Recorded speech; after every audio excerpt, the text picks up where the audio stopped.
क्या ये जो प्रार्थनाएं हम सब करते हैं इनका फल मिलता है?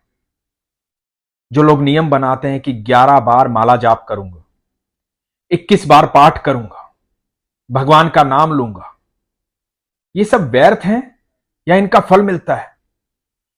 या फिर जो कुछ भी हो रहा है वो भाग्य का खेल है? ये प्रसंग बड़े ध्यान से सुनिएगा, आपको सब समझ में आ जाएगा। हरे कृष्ण दोस्तों, मैं हूं अनुज शर्मा। एक गांव में एक कथा हो रही थी, कथा भागवत की। एक कथाकार थे, रोज प्रवचन करते थे।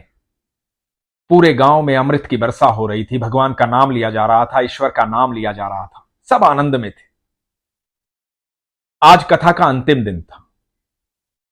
जब कथा संपूर्ण हुई तो कथाकार ने कहा कि अब मुझे आप लोगों से विदा लेनी होगी, दूसरे गांव जाना है, अगला पड़ाव वहां पर है। यह अमृत वर्षा पूरी धरती पर करनी है। आप लोगों ने बड़े ध्यान से कथा सुनी, ईश्वर आप पर कृपा करे। सब लोगों ने कहा कि बड़ा आनंद आया, बड़ी प्रसन्नता हुई, सच में अमृत वर्षा हुई। तो कथाकार ने कहा कि आप लोगों को आनंद आया तो आज मैं विदा लूंगा, लेकिन जाने से पहले आपसे कहूंगा कि आपको गुरु दक्षिणा भी तो देनी चाहिए। तो सब लोग चिंतित हो गए कि कथाकार गुरु दक्षिणा मांग रहे हैं। बात तो सही है, इतने दिन हमें अमृत वर्षा में नहलाया है, ईश्वर के प्रति प्रेम जागृत किया है, तो दक्षिणा तो बनती है। लेकिन दक्षिणा में देंगे क्या? कथाकार ने कहा कि चिंता मत करो, मैं आपसे धन नहीं मांग रहा हूं, आपसे अनाज नहीं मांग रहा हूं, आपका कुछ नहीं मांग रहा हूं। बस इतना कह रहा हूं कि दक्षिणा में आप ये दें कि आप आज संकल्प लें कि एक बुराई छोड़ देंगे, उसे आज आप त्यागने का संकल्प लेंगे। और जिसके अंदर कोई भी बुराई नहीं है, वो आज एक नियम का संकल्प लेगा। वो कोई भी नियम हो सकता है, वो भगवान का नाम लेने का नियम हो सकता है, किसी गरीब को भोजन करवाने का नियम हो सकता है, गौ माता को रोटी देने का नियम हो सकता है, किसी रोगी की सहायता करने का नियम हो सकता है। जीवन में एक नियम होना चाहिए। तो जिसके पास बुराई नहीं है वो एक नियम बांध ले, बस यही चाहिए गुरु दक्षिणा में। तो सबने कहा कि हां, ये बात सही है, ये तो कर सकते हैं। गुरुजी, आपने अमृत वर्षा की है हमारे गांव में, हमारे गांव की ऊर्जा बदल दी है, तो हम जरूर आपको गुरु दक्षिणा देंगे। तो सबने एक एक बुराई त्याग दी। कथाकार बड़े प्रसन्न हुए। हर बार कथा करने के बाद वो सबको यही कहते थे कि ईश्वर का इतना नाम लिया है, ईश्वर के इतने करीब आए हो, उससे दूर मत जाना, इसलिए एक नियम बना लो, इसलिए संकल्प ले लो, आज एक बुराई त्याग दोगे, यही मेरी गुरु दक्षिणा है। पूरे गांव ने कथाकार को गुरु दक्षिणा दी। कुछ गांव के लोग कथाकार के पास आए, कथाकार जाने वाले थे। गांव के लोगों ने कहा कि गुरुजी, हमारे गांव में एक सेठ है, वैसे बहुत अच्छा आदमी है, लेकिन उसने कोई बुराई त्यागने का संकल्प नहीं लिया, ना ही कोई नियम बनाया। हम चाहते हैं आप उनसे भी बात करो, उनसे भी मिलो और उनसे भी कहो कि पूरे गांव ने आज संकल्प लिया है, वो भी आपको गुरु दक्षिणा दे। तो कथाकार ने कहा कि ठीक है, सेठ जी को बुलवाइए। सेठ जी आए। सेठ जी ने गुरुजी को प्रणाम किया। तो कथाकार ने कहा कि सारे गांव ने आज संकल्प लिया है, हर किसी ने अपनी कोई न कोई बुराई त्याग दी है या कोई नियम बना लिया है, जैसे गाय को रोटी देने का नियम, किसी रोगी की सहायता करने का नियम, किसी गरीब की सहायता करने का नियम। तो मैं चाहता हूं कि आप भी कोई संकल्प लें। अब सेठ जी को समझ में नहीं आया। सेठ जी ने सोचा कि मैं तो कुछ गलत कार्य करता ही नहीं हूं। सेठ जी ने सोचा कि मैं क्या नियम बनाऊं, मेरी तो समझ में कोई बात आती नहीं है। अब ठीक है, कथाकार कह रहे हैं, सारे गांव ने कुछ न कुछ संकल्प लिया है, तो मैं भी ले लेता हूं। और ऐसे ही मजाक मजाक में उन्होंने कह दिया कि मैं जब अपने घर से निकलता हूं तो मेरे घर के सामने एक कुम्हार रहता है। मैं ये नियम बनाऊंगा कि आज के बाद उस कुम्हार का चेहरा देखे बिना मैं जल भी नहीं पीऊंगा। सुबह उठूंगा और सबसे पहले उस कुम्हार का चेहरा देखूंगा, तब जल पीऊंगा। तो कथाकार ने सोचा कि ठीक है, कुछ तो कहा सेठ जी ने। तो कथाकार ने कहा कि ठीक है, खुश रहिए, आप अपने नियम पर रहिए। कथाकार तो जानते हैं कि हर जीव के भीतर ठाकुर निवास करते हैं, हर जीव के भीतर ईश्वर निवास करते हैं। कथाकार सेठ जी को आशीर्वाद देकर के चले गए। अब सेठ जी ने नियम बना लिया, सुबह उठते थे, सबसे पहले कुम्हार का चेहरा देखते थे। यह बात कुम्हार को नहीं पता थी। चुपचाप किसी बहाने से उसका चेहरा देखते, उसके बाद जल ग्रहण करते। करते करते करते करते 12 साल बीत गए। सेठ जी ने कभी अपना नियम नहीं तोड़ा। जल ग्रहण तभी किया जब कुम्हार का चेहरा देख लिया। 12 साल बीतने के बाद एक बार हुआ यूं कि सेठ जी को अपने गांव से बाहर जाना पड़ा और रात्रि को लौट नहीं पाए। सुबह आए, सुबह आते आते भी दोपहर हो गई। सुबह से जल ग्रहण नहीं किया था, थके हारे थे।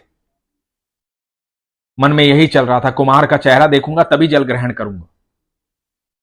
अपने घर आए, सामान रखा और सामान रख करके बाहर आए। देखने लगे, कुम्हार दिखाई नहीं दिया सामने। जब कुम्हार सामने दिखाई नहीं दिया तो कुम्हार के घर के सामने गए, कुम्हार को आवाज दी। तो कुम्हार की पत्नी ने बताया कि वो तो पहाड़ पर गए हैं मिट्टी लेने के लिए, समय लगेगा आने में। तो सेठ जी ने कहा कि कौन से पहाड़ पे गए? पत्नी ने बताया कि उस पहाड़ पर गए। अब सेठ जी भी उस पहाड़ की तरफ चल पड़े। दौड़े दौड़े उस पहाड़ की तरफ जा रहे थे। पहाड़ के पास पहुंचे, ऊपर चढ़ने वाले थे। ऊपर देखा कि दूर कुम्हार जो है वो मिट्टी खोद रहा है। इधर कुम्हार खुदाई कर रहा था और खुदाई में कुम्हार को एक घड़ा मिला। घड़े में सोना, हीरे, जवाहरात थे। देख करके पागल हो गया, झूमने लगा, नाचने लगा। इधर उधर देखा, कोई देख तो नहीं रहा। बड़ा खुश हुआ, क्या बात है, घड़ा मिल गया। घड़े में बहुत सारा धन है, अब तो गरीबी दूर, अब जो चाहूंगा वैसे करूंगा। और जब देखा तो देख करके हैरान हो गया, सामने सेठ जी दिखाई दिए, नीचे से ऊपर चढ़ रहे थे। इधर सेठ जी ने कुम्हार को देखा और कुम्हार को आवाज लगाई। तो कुम्हार ने ऊपर से आवाज लगाई, सेठ जी आप किधर आ रहे हो, क्या हुआ? तो सेठ जी ने कहा कि देख लिया, देख लिया, बस हो गया, देख लिया। सेठ जी को तो बस चेहरा देखना था। कुम्हार को लगा कि सेठ जी ने घड़ा देख लिया। कुम्हार बोला कि मैं नीचे आता हूं, सब बताता हूं।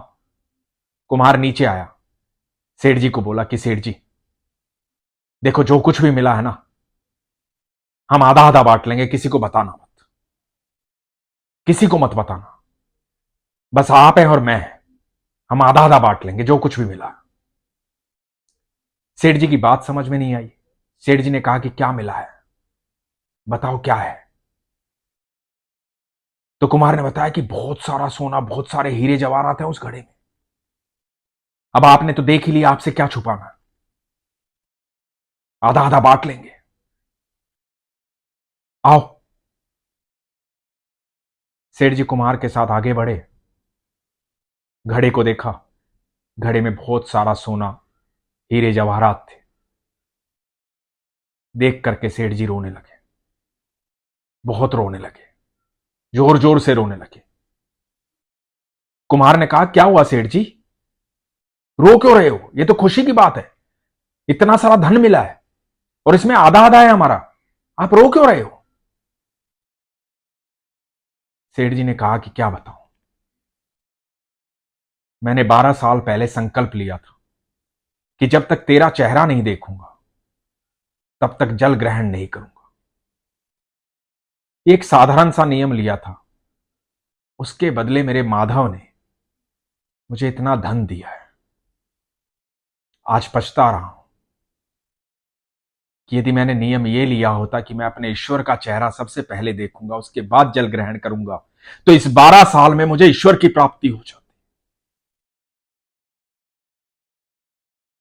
मुझे धन नहीं चाहिए था, धन तो मेरे पास बहुत है। मैंने संकल्प गलत ले लिया और उसके बाद सेठ जी का जीवन बदल गया। सेठ जी ईश्वर की शरण में चले गए। दोस्तों, जब भी हम कोई नियम लेते हैं कि मैं 11 बार माला जाप करूंगा, 21 बार माला जाप करूंगा, 108 बार नाम लूंगा, और ईश्वर से प्रार्थना करते हैं कि हे प्रभु इस संकट से बचाना, तो यह मत सोचना कि आपका किया गया माला जाप, आपका किया गया पाठ व्यर्थ है। ठाकुर जी कहते हैं कि जो कुछ भी तुम मुझसे मांगोगे मैं तुम्हें दे दूंगा। तुम अपना पात्र बड़ा करो, मैं तुम्हें सब कुछ दे सकता हूं। ठाकुर जी तो अनंत ब्रह्मांड के मालिक हैं। वो कहते हैं कि तुम अपना पात्र बड़ा करो, तुम कितना मांग सकते हो वो मांग लो, मैं तुम्हें सब कुछ दे दूंगा। लेकिन इससे तुम मुझे नहीं पा पाओगे, और जिस दिन तुम मुझे पालोगे उस दिन समस्त ब्रह्मांड तुम्हारा होगा, अनंत ब्रह्मांड तुम्हारा होगा। यह तो हमारी इच्छा पर निर्भर करता है कि हम पाना क्या चाहते हैं, किस चीज का संकल्प लेते हैं, क्या हमारी इच्छाएं हैं। और यकीन मानना दोस्तों, आप भले ही स्वार्थवश ईश्वर का नाम लो, पर आप लो, एक समय आता है जब आप स्वार्थ से निस्वार्थ हो जाते हो, जब आपकी कोई इच्छा नहीं रहती है, कोई इस तरह की भावना नहीं रहती है कि मुझे ये चाहिए, मुझे वो चाहिए। आज आप स्वार्थ में जरूर है, लेकिन आने वाला समय आपको निस्वार्थ कर देगा। आप एक बार ईश्वर की शरण में जाकर तो देखिए, आप उसके प्रेम को तो देखिए, आप उसे अनुभव तो कीजिए। और अनुभव करने के लिए सबसे जरूरी चीज क्या है? विश्वास। इसीलिए तो हमेशा मैं कहता हूं, अपने विश्वास को मजबूत रखिए, अपना ख्याल रखिए। हरे कृष्ण।